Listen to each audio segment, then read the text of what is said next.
Bienvenue sur Bulle de Bonheur, le podcast pour prendre le temps d'être heureux. Je suis Raphaël de Foucault, chercheuse inconditionnelle de Bulle de Bonheur. Ce podcast est propulsé par 2 minutes de bonheur et publié tous les jeudis. Aujourd'hui, dans notre épisode 245, nous attaquons une montagne. Comment harmoniser notre vie perso et notre vie pro ?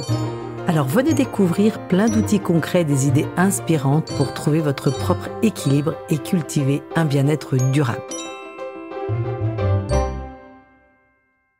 Un petit clin d'œil pour vous, Sylvia. Nous nous sommes rencontrés à un salon et merci pour votre témoignage. Et Sylvia nous dit « Mon petit Lino de 9 ans adore son jeu 2 minutes de bonheur en famille. Des rires et plein d'autres émotions sortent en répondant chacun à notre tour aux questions. La libération de la parole grâce à ce jeu est magique. Merci du fond du cœur. » Oh là là, mais qu'est-ce que ça me chicote! Je suis une râleuse. Je m'accroche souvent à ce qui déraille dans ma journée, aux petits agacements, à ce qui n'est pas conforme à mes attentes. Cela m'est reproché au bureau comme dans ma vie privée, alors j'essaye de m'améliorer et je galère. J'observe mon entourage. Dans les mêmes conditions, ils gardent la pêche et le sourire, et pas moi. La dernière fois, nous avons assisté à la même réunion, au cours de laquelle notre projet a généré beaucoup de questions. J'étais inquiète et agacée. Pourquoi est-ce que nos boss nous faisaient si peu confiance? Alors que ma collègue était ultra positive, parce qu'elle avait perçu ça comme le signe de leur intérêt et de leur engagement. Et là, ça me chicote. Pourquoi suis-je toujours si pessimiste et si négative? Puis-je corriger ce biais? Avons-nous du pouvoir sur nos pensées ? Nous nous disons bien souvent que nous sommes des êtres rationnels, avec des cerveaux bien tricotés, sur lesquels nous avons le contrôle. Eh bien, il semblerait que non. Le docteur Daniel Amen est un psychiatre américain spécialisé dans les troubles cérébraux. Il est l'auteur notamment de Change Your Brain, Change Your Life, donc changez votre cerveau, changez votre vie. Ces recherches ont permis de démontrer certains biais de notre cerveau, de les repérer et de les apprivoiser. D'après les recherches, le cerveau produit environ 60 000 pensées par jour, soit à peu près une pensée toutes les secondes. Et 80% d'entre elles sont négatives. Ce sont ce qu'il appelle des PAN, des pensées automatiques négatives, PAN. Ces pensées automatiques viennent de nos croyances et ne sont pas forcément fondées sur une appréciation réelle et non biaisée des faits du réel. C'est un peu comme si nous portions des lunettes à filtre négatif avec des œillères et que nous n'étions pas capables d'envisager la réalité de façon neutre dans son ensemble. Ces pensées automatiques génèrent ce que les chercheurs appellent des distorsions cognitives qui peuvent être rangées dans les grandes catégories suivantes. Alors, première pensée. D'abord, la pensée noir ou blanc, tout ou rien. C'est une façon de penser limitée à 2 extrêmes sans aucune nuance, de gris au milieu. Par exemple, je me suis fixé le défi de parcourir telle distance en ski de fond et finalement, je suis à bout de souffle avant d'y arriver. Je dois m'arrêter et considère que j'ai été nulle parce que je n'ai pas atteint mon objectif sans considérer la distance que j'ai déjà parcourue et qui m'a quand même rapproché de mon objectif. J'occulte à ce moment-là totalement mon progrès ou la partie d'accomplissement partiel et je me concentre uniquement sur le fait que je n'ai pas rempli mon objectif. Vous voulez connaître une autre distorsion ? La conclusion hâtive. C'est lorsque sur la base de peu d'éléments de preuve, nous interprétons les faits et que nous prenons cette interprétation comme une vérité. Par exemple, j'ai fait une présentation orale et mon interlocuteur était peu engagé ou n'a pas réagi. Conclusion, j'ai été mauvaise et il n'apprécie pas mon travail ou ma façon de travailler. Or, mon interlocuteur pourrait se dire « Ok, je suis d'accord, donc je ne dis rien » ou alors je ne pose pas de questions parce que ce qui m'a été présenté est clair et que je suis OK. Vous voyez bien que tirer des conclusions hâtives, c'est prendre des hypothèses sur ce que pense l'autre et considérer nos propres attentes. Ici, l'assentiment, la reconnaissance ou les félicitations comme des faits allant de soi. Dans le cas présent, pour moi, croire que l'unique issue positive de cette réunion était d'entendre un bravo. Allez, on y va pour un autre, la surgénéralisation. c'est lorsque nous considérons un événement épisodique comme une loi générale et que nous nous attendons donc à ce qu'il se reproduise. Par exemple, je me plante dans une prise de parole publique. Je surgénéralise en concluant que je ne suis pas faite pour ça. Je m'auto-convainc que je ne serai jamais bonne dans ce type d'exercice, donc je ne m'y risque plus jamais. Allez, on continue. Le filtre négatif. Je prends mon exemple des lunettes. C'est lorsque nous ne retenons que certains détails, souvent plutôt négatifs d'une situation. Et à la fin, nous restons sur l'impression que tout a mal été. 5e filtre, la dramatisation et la minimisation. C'est notre habitude d'amplifier nos erreurs ou nos lacunes tout en minimisant nos forces et nos talents. C'est aussi lorsque nous accordons une importance démesurée à un événement négatif et à l'inverse, quand nous ne relevons pas suffisamment souvent le positif. On continue ? Encore un filtre, la personnalisation. C'est être persuadé que nous avons le contrôle sur tout et que nous portons la responsabilité de choses qui n'ont rien à voir avec nous. C'est par exemple ce que peut ressentir une maman qui se fait appeler par la maîtresse parce que son enfant a eu un comportement inapproprié à l'école. Et vous vous dites « je suis nulle comme mère ». Alors que peut-être que votre enfant traverse une période compliquée avec l'enseignant ou avec ses copains ou simplement qu'il est fatigué ou angoissé en ce moment. Autant d'hypothèses possibles et non exclusives que la maman et que vous n'avez pas su envisager à ce moment-là parce que vous avez réagi en pilote automatique et vous avez directement sauté à la conclusion que c'était vous le problème. Encore un filtre, l'étiquetage. Parfois dans nos réactions et notre langage, nous avons tendance à utiliser par réflexe un qualificatif très négatif comme « je suis maladroite »,« je ne suis qu'une râleuse ». Or, vous coller cette étiquette est un peu comme générer une prophétie auto-réalisatrice. Vous allez vous en convaincre et peut-être même le devenir tellement cela semblera aller de soi. Je vous renvoie sur notre épisode « Décoller les étiquettes ». Et enfin, dernier filtre, le blâme. C'est tenir l'autre responsable de nos émotions ou au contraire prendre notre part de responsabilité de quelque chose qui ne nous incombe pas du tout. C'est par exemple blâmer votre chéri parce qu'il n'a pas nettoyé la cuisine en dramatisant « de toute façon, je ne suis toujours qu'une boniche ». Ou alors peut-être qu'il a simplement oublié ou qu'il a été interrompu ou qu'il est crevé ou qu'il a eu besoin de se poser avant de se lancer dans du rangement-nettoyage. Et à l'inverse, lorsqu'un week-end familial est orageux, c'est passer sa soirée à se demander ce que vous auriez pu faire de mieux, ressasser ce que vous aviez raté ou mal fait, alors que peut-être tout le monde était simplement crevé de ce week-end trop chargé. Alors, tous ces filtres, la pensée du tout ou rien, la conclusion hâtive, la surgénéralisation, le filtre négatif, la dramatisation et la minimisation, la personnalisation, le raisonnement émotionnel, l'étiquetage, le blâme, sont tous nos filtres et nos distorsions. Ces distorsions ont en commun de nous présenter une version déformée de la réalité qui n'a rien à voir avec les faits, car elle est créée de toutes pièces par notre cerveau lui-même. C'est une sorte de récit intérieur permanent que nous raconte notre cerveau qui est rarement au repos et qui ne sait pas toujours bien faire la différence entre le vrai et le faux. Justement, parlons-en de notre cerveau. Savez-vous que tout au long de votre vie, votre cerveau garde sa capacité à se modifier, à réorganiser ses circuits neuronaux et que ce mouvement est partiellement dans notre contrôle? Ça, c'est dingue. C'est ce qui est appelé la neuroplasticité. Les pensées que nous avons, les compétences que nous acquérons, nos nouvelles habitudes, tout ceci influence la chimie de notre cerveau et renforce ou, au contraire, pénalise certains circuits neuronaux. En gros, plus nous activons une pensée, plus le circuit neuronal qui y est associé va s'activer rapidement et en priorité. Ce qui veut dire que l'émotion va prendre plus de place et s'imposer dans nos réactions, dans les actions que nous poserons.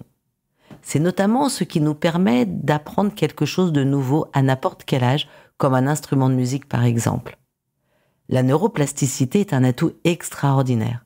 Dans le monde médical notamment, elle nous permet d'influencer notre récupération ou la rééducation post-maladie ou une intervention lourde et ça nous permet d'être résilients.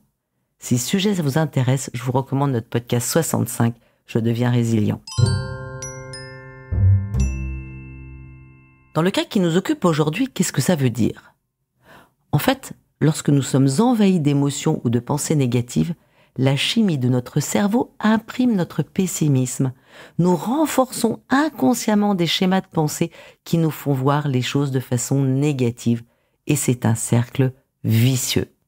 Or, comme vous l'avez appris dans notre podcast 128 sur les mécanismes primaires de notre cerveau, ce dernier est programmé pour la détection des menaces, pour la survie. Donc, naturellement, ces circuits neuronaux négatifs réagissent plus fortement que les circuits plus positifs. Les recherches montrent qu'il suffit d'1 seconde pour qu'une pensée négative s'imprime dans notre cerveau, contre 10 fois plus pour une pensée positive. Ruminer des pensées négatives génère des réflexes négatifs dans notre cerveau qui nous renvoient à une vision faussée de la réalité. C'est un peu comme si nous portions des lunettes grises en permanence et qui nous empêchaient progressivement de voir la joie dans notre quotidien. À terme, cela peut même déclencher des troubles de l'humeur ou influencer notre état de santé général avec des maux de ventre, de tête, des tensions musculaires ou encore de la fatigue.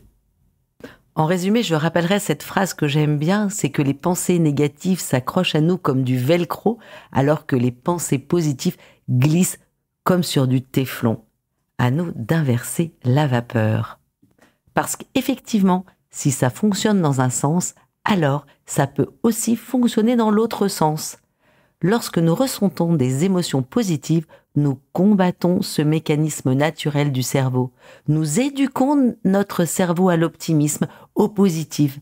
Et il est dans notre pouvoir de nous concentrer sur le positif et d'influencer notre cerveau à chausser des lunettes roses.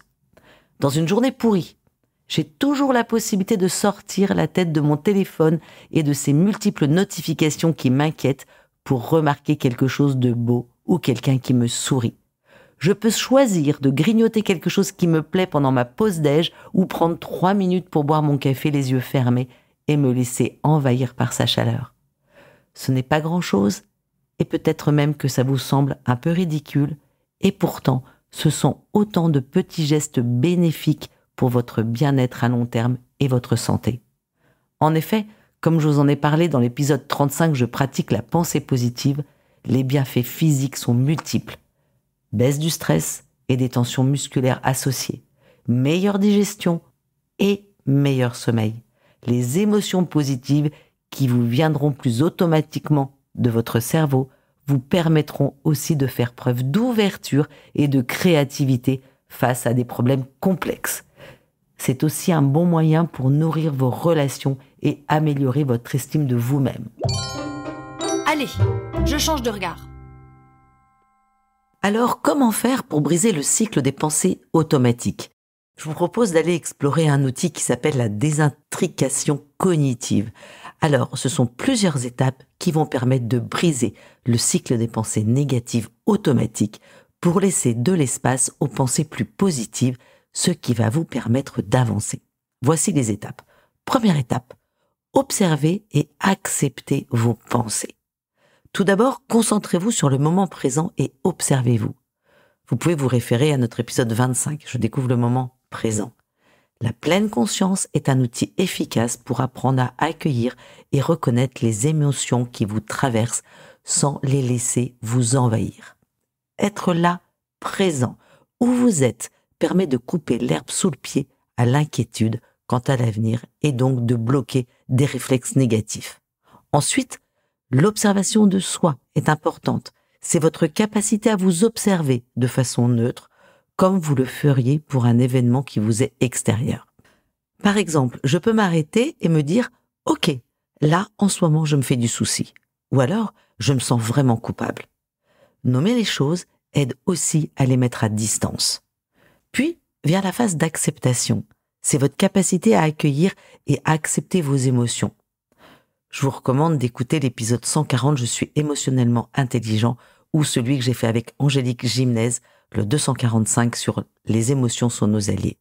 Ça va vous permettre de travailler votre intelligence émotionnelle. Naturellement, vous pouvez avoir tendance à fuir toutes ces émotions ou à vous forger et à vous forcer à passer rapidement à autre chose, alors que les émotions, ce sont vos alliés et ce sont des informations, des signaux particulièrement précieux qui reflètent votre état. Savoir les accepter, les reconnaître, les écouter et les nommer est une compétence qui vous permet de rester connecté à vous-même et de prendre des décisions ajustées. Deuxième étape, prenez du recul et catégorisez. Par exemple, au lieu de vous dire « Oh, je suis vraiment coupable », vous pourriez peut-être vous dire « Je pense que je me sens coupable ».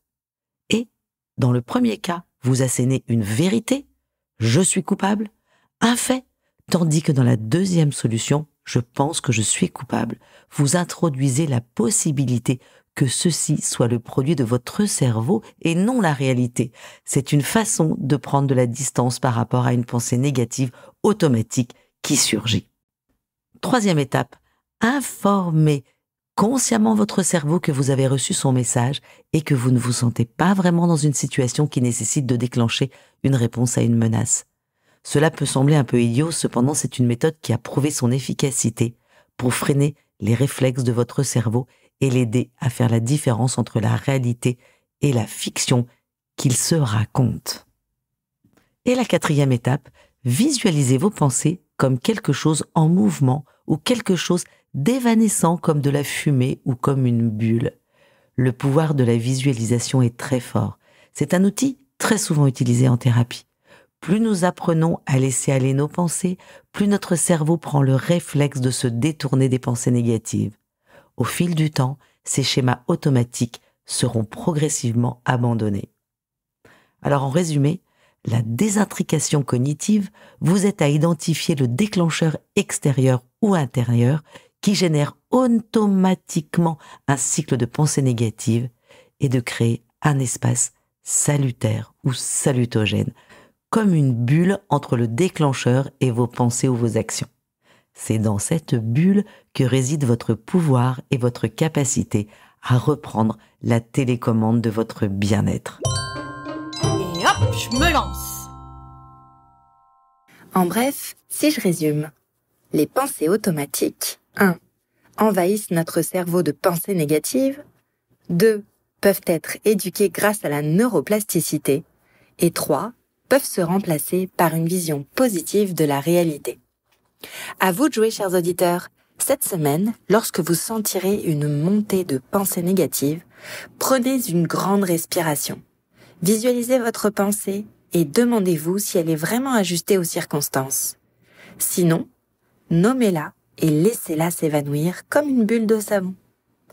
La petite mousse de la semaine nous est servie par Viktor Frankl, un psychologue autrichien qui a été déporté en camp de concentration avec toute sa famille et nous partage un peu de sa sagesse. Entre le stimulus et la réponse, il y a un espace. Dans cet espace est notre pouvoir de choisir notre réponse. Dans notre réponse réside notre croissance et notre liberté. Avec Bulle de Bonheur, prenez le temps d'être heureux. Merci pour votre écoute. Si vous avez aimé, dites-le nous avec 5 étoiles.